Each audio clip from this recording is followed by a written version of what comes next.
Hello, everyone. My name is John Sadowski, president of Metro Valley Advertising, and welcome to another edition of the Personal Injury Marketing Newsletter. Today, we're talking with Ron Latz of Legal Fenix. Ron is a CMO for law firms. Ron, why don't you introduce yourself and tell us a little bit about yourself and Legal Fenix? Thanks so much, John. It's always a pleasure talking with you. I'm sure our conversation can be wide-ranging today, and hopefully I can provide some actionable insight for the personal injury audience that is subscribing to the newsletter. As you mentioned, I am a fractional CMO. I'm the founder of Legal Fenix. While I've been incorporated for the past 7 or 8 years, I relaunched and rebranded the company earlier this year. I'm really focused on helping build strategy and ensure that the firm has specific goals and objectives that are tied to the outcomes that they are looking to achieve. Many times that is going to be revenue-based or acquisition-based for additional clients, as most firms that are aggressively growth-minded want to continue to grow. But I've been serving the legal community for the past decade and a half, and it's something that I really enjoy doing, and I'm excited to see where today's discussion leads us. Super. Why don't we start with, what is a fractional CMO? What exactly are you doing for personal injury law firms? Sure. The fractional space has kind of grown in interest and has expanded over the past couple of years as more and more individuals that have a lot of experience within a particular niche or an industry that can offer their expertise essentially at a fraction of the cost for a fraction of the time. So while I'm not dedicated to one single firm for 40 hours a week every single month, I split my time up amongst a variety of clients, practice areas, and different markets as well. So I can help them with a couple of key areas in running their marketing and their marketing operations.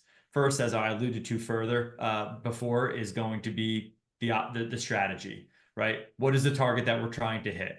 And do the partners and the vendors that we are working with, do they know the target, right? Are we all rowing in the same direction to ensure that we're trying to achieve the same thing?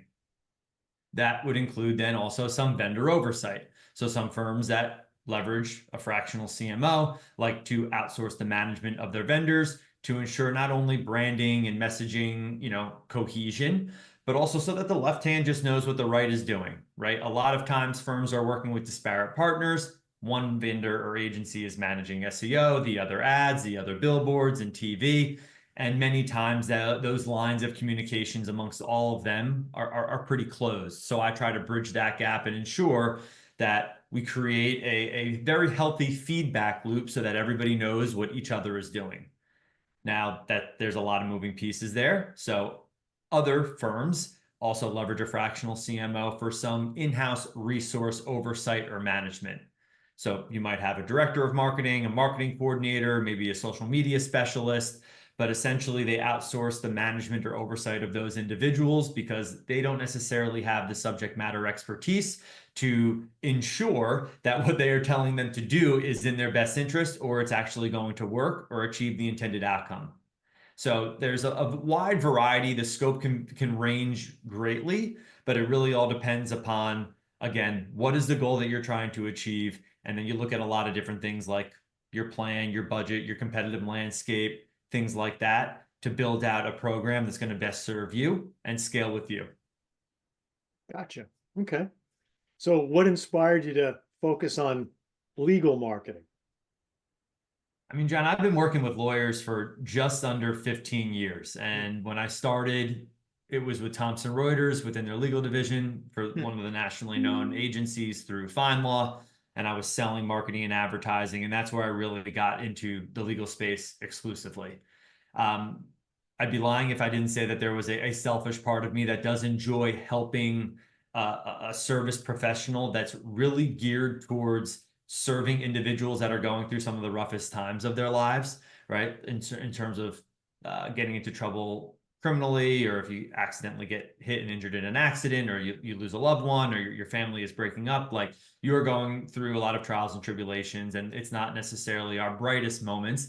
And the legal space is one that serves those individuals to help them see a brighter future and resolve some of those problems.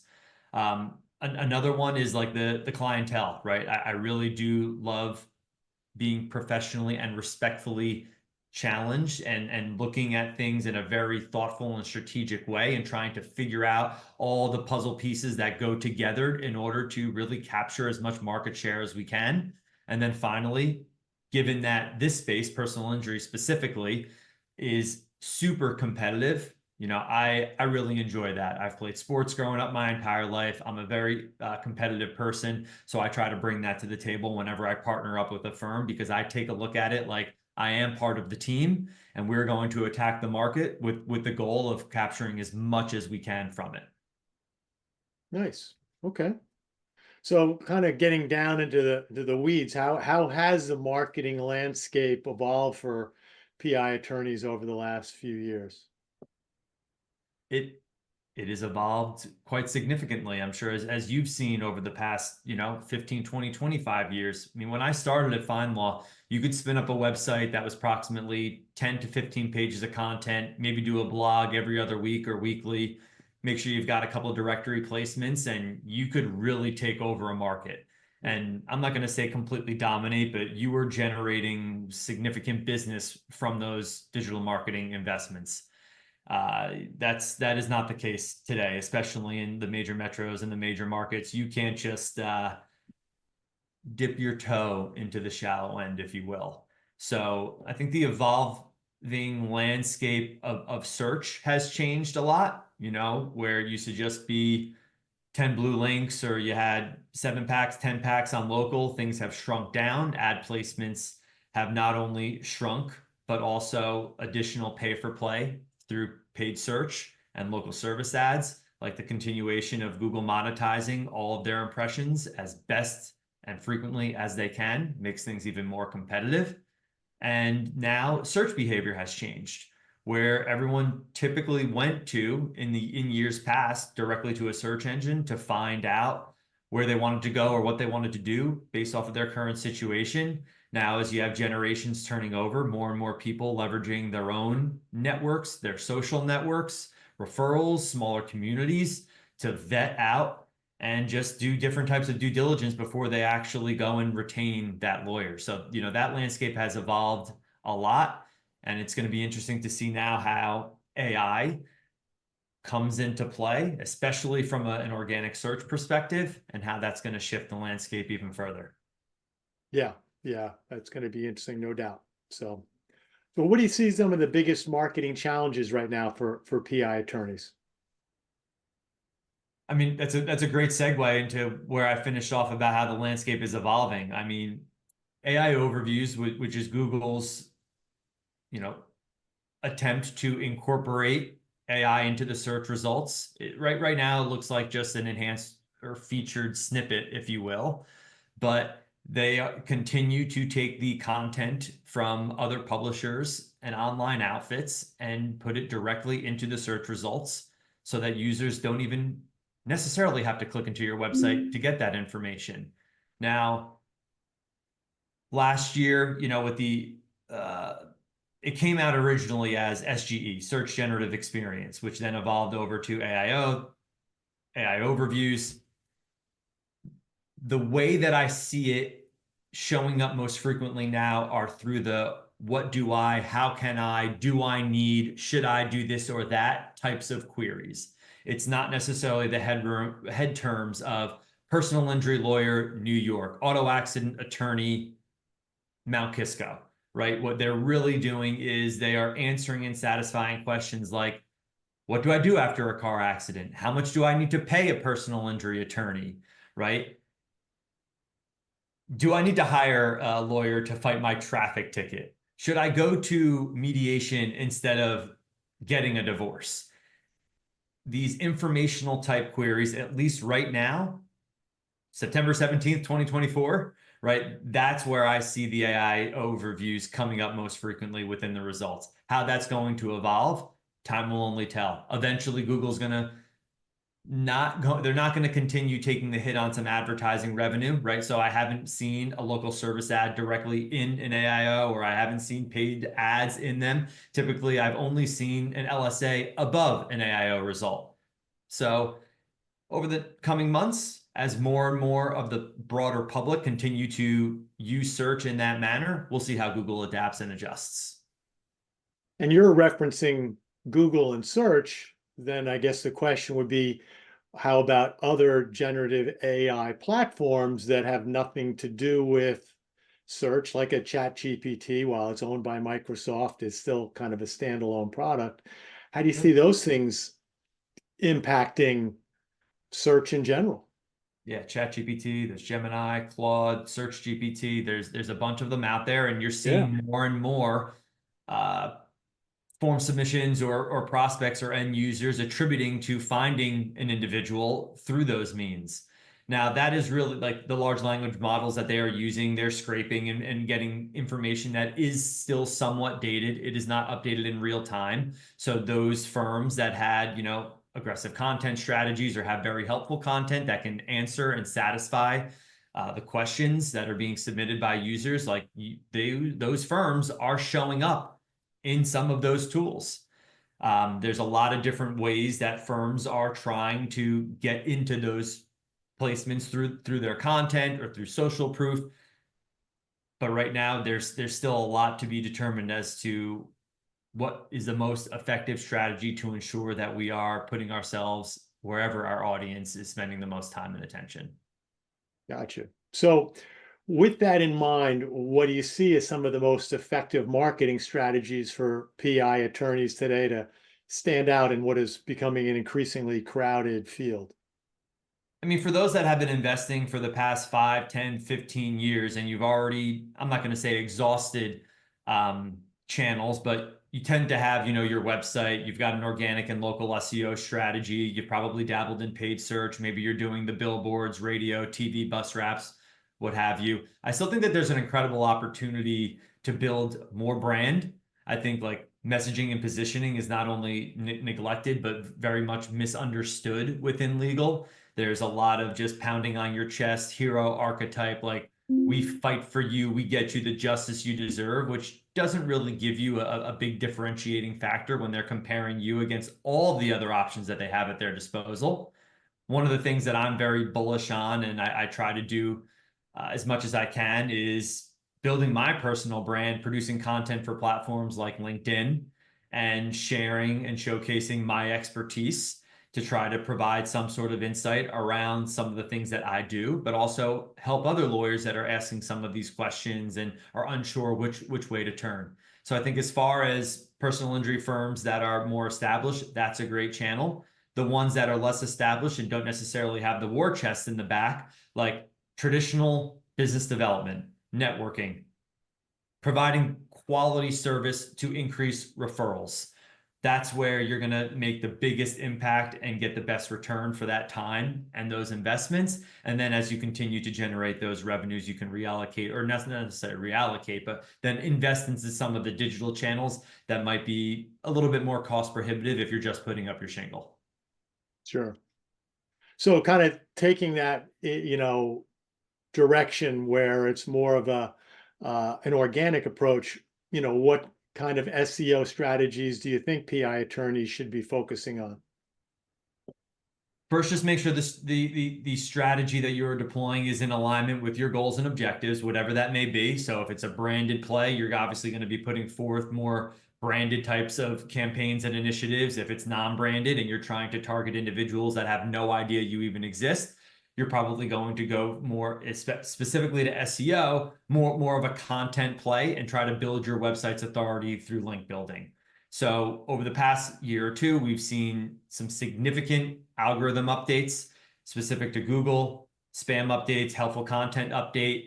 It's not just about throwing together a 5, 6, 7,000 word page of content, right? You want to make sure that you are satisfying searcher intent, giving them the information that they need in a variety of levels of their buying cycle or their sales cycle, and ensure that you're putting yourself in the best position to capitalize on some of those searches that you might not be showing up for as frequently or as prominently as you had hoped for.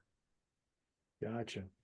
So staying on the sort of DIY theme, what are your thoughts on social media, and how should attorneys use that to connect more effectively with potential clients? The personal branding play and sharing stories about your experience, maybe what you go through as building your law firm or what you did when you were going through law school, things of that nature, and sharing that on a platform like LinkedIn to produce potentially more referral relationships, Hmm. I think is a great play, right? There are a lot of firms out there, specifically personal injury firms, that are providing these types of experiences through their content and showcasing who they are, what they do, how they do it, a little bit of insight into who they are personally and the culture of their firm, which is very attractive to non-personal injury attorneys. So maybe there's the local criminal, family, estate planning, immigration firm that if someone within their network, their families, their friends, their colleagues come to them because they are a trusted advisor to them and they got injured or hurt in an accident or slipped and fell, right? They go to these individuals. Well, wouldn't it be great to be top of mind so that someone can send you that potential referral or that potential case? So I think that's an opportunity that not many take advantage of. There's still a lot of opportunity on that platform, even though organic visibility continues to decline. It's just like most of those platforms that eventually will become likely just pay to play. Then outside of the social channels, I think, owning your list, having a newsletter, just like, personal injury newsletter here, you want to be able to talk to those individuals and not worry about an algorithm update and not getting as much visibility as you were once accustomed to. So owning that list and being able to have direct lines of communication with those individuals, whether they're previous clients, prospects, or referrals, sources, that's another area that I think that too many sleep on, and it's something I know that I need to be better at, and I think it's something that a lot of firms can also take advantage of. We could all be better at that, no doubt. So moving on to the more, I guess, the paid to play side of things, what kind of lead generation tactics do you think PI attorneys should be looking to implement to drive more leads?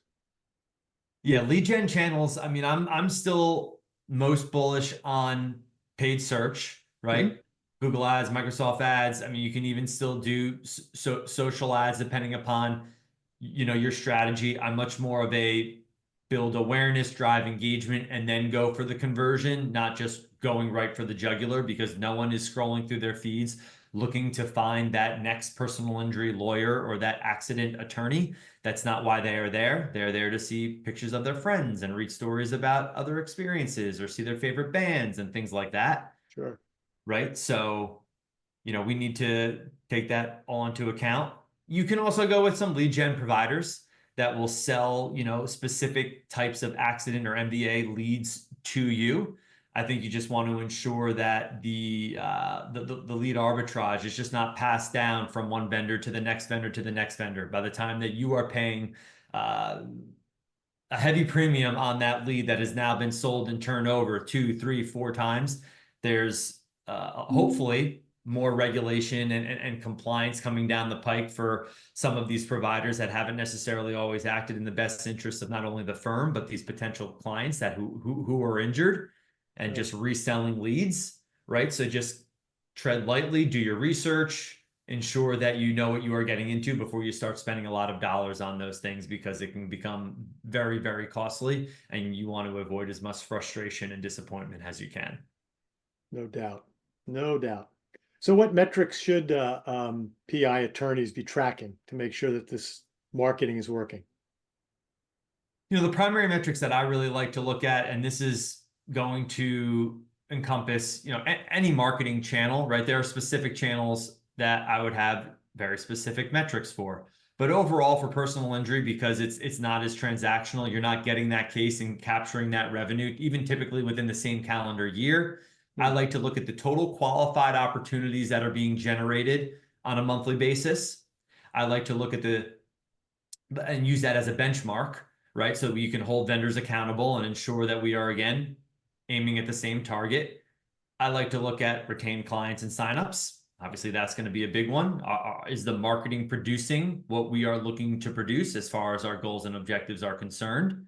And then another one that I really like to look at is our overall average client acquisition costs. So this way you can kind of reverse engineer the type of investment that you might need in a particular channel. If you know that you are targeting an acquisition cost on an MVA for sub 1,500 or in some markets, maybe sub 3,000, right? You then can kind of look at and reverse engineer how much money you might have to put into a channel to produce the total amount of leads, which then typically will come into your qualified leads and opportunities. And then based off of your conversion rates, kind of run some modeling as to how many of those are going to come out through the other end of the funnel. Right. So how do firms ensure that they're getting a strong ROI for their marketing investments?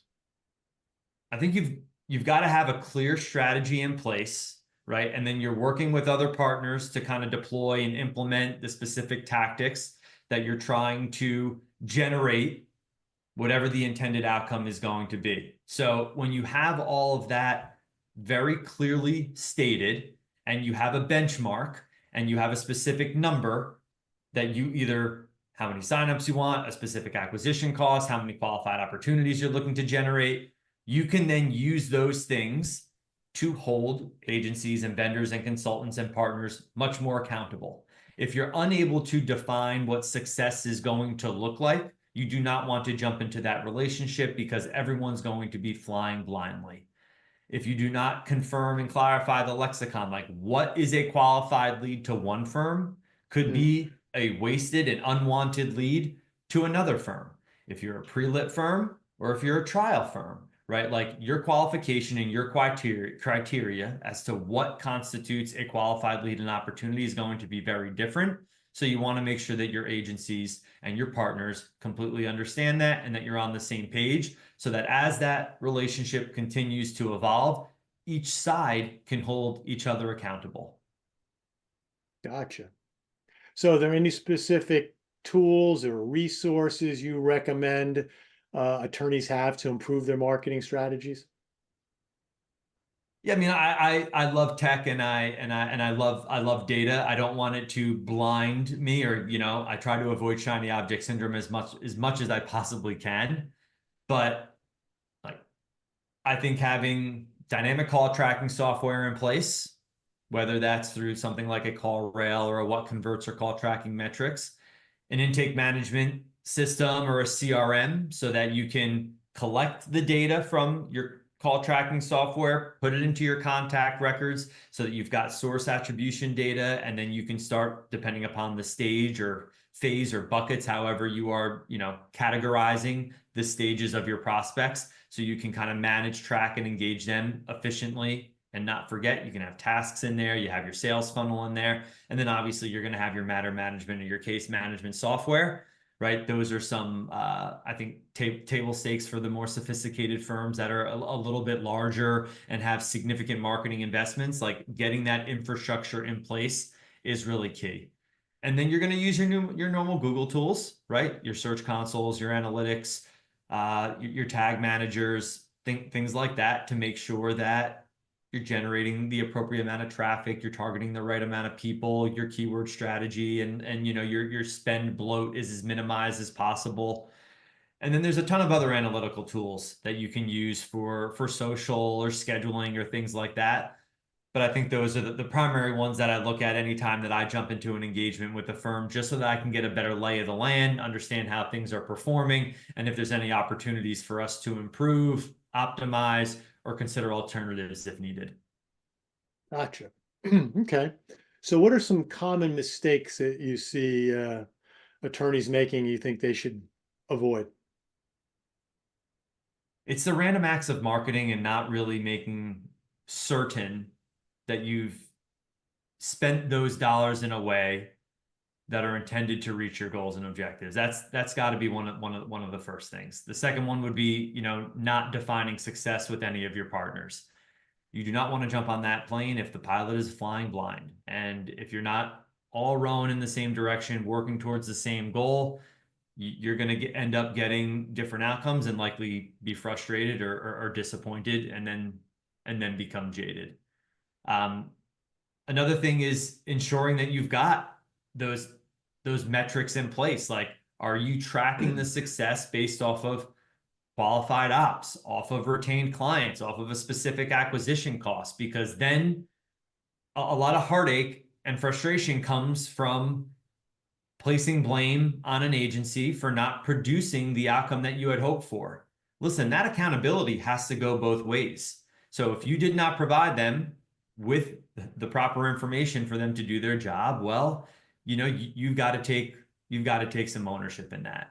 So I think that those are some of the primary ones. The other thing is, and I've seen this happen when firms go into some ebbs and flows and lead volume is down. Mhm.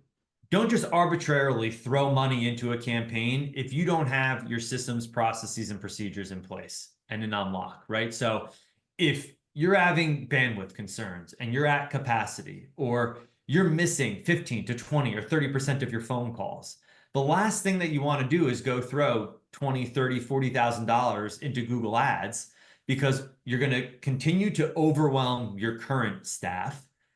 And if that's not your goal, also, if that's not your business model, if you're not a volume shop, right, you might not have the resources internally to even handle that volume. And now what you're going to get is a lot of unhappy clients that you may not even get an at bat at closing. And they're going to go and share that story about how you were unable to serve them, or you couldn't even answer the phone, or you didn't return their voicemail, leaving bad Google reviews, and you didn't even have a chance or an opportunity to talk to them. That's the last thing that you want to do. You're just continually investing in these poor first impressions over and over and over again. So those are the things that I would avoid. And again, it's not necessarily mistakes. It's just like some of the landmines that you've got to navigate around to ensure that you're spending your dollars as wisely as you can and trying to produce the outcomes that you're looking to achieve as consistently as possible. Makes sense. Okay. Can you share a success story you've had with a personal injury law firm where you've seen growth after implementing your strategies? One of the things that some agencies unfortunately do is they hold some information hostage, or they trap firms into proprietary software so they're not able to migrate a website or get access to their Google Ads campaigns. I think, when firms do realize what is going on, and then I'm able to help them at least understand what they are signing up for, there is an argument to be made that sometimes, like, not owning the Google Ads platform, for example, because you want to leverage the millions of dollars of spend running through an agency's program and platform is worthwhile. You should just know that going into it, so that when you do leave, right, the expectation is set that it is very likely you're going to see a performance dip. Or there are agencies out there that might claim that you own your entire website. Okay, that is fine. But if you're just getting a zip file with all the assets of your content and your images and things like that upon leaving, well, yes, I guess you do own that, but you need a developer to then go redevelop that site so it is functioning and can be visited upon when somebody goes online to search for it. So, those are just many conversations that I have with a lot of the firms that come to me because they are unsure of what's working, why it's not working, do they have access, do they not have access? So I really just try to make sure that they are as educated and informed as possible so that they can make the best decision for them. Nice. So final piece of advice you'd give to PI attorneys looking to grow their marketing efforts?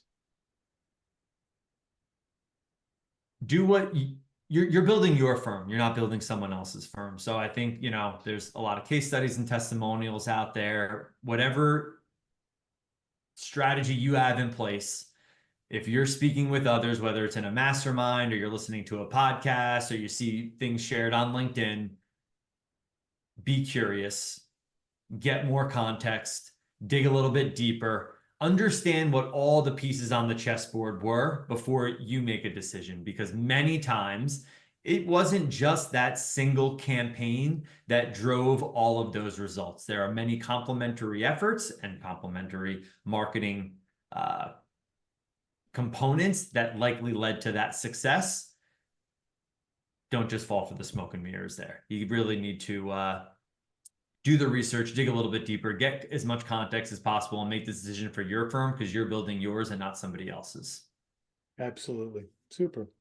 So anything we did not cover today?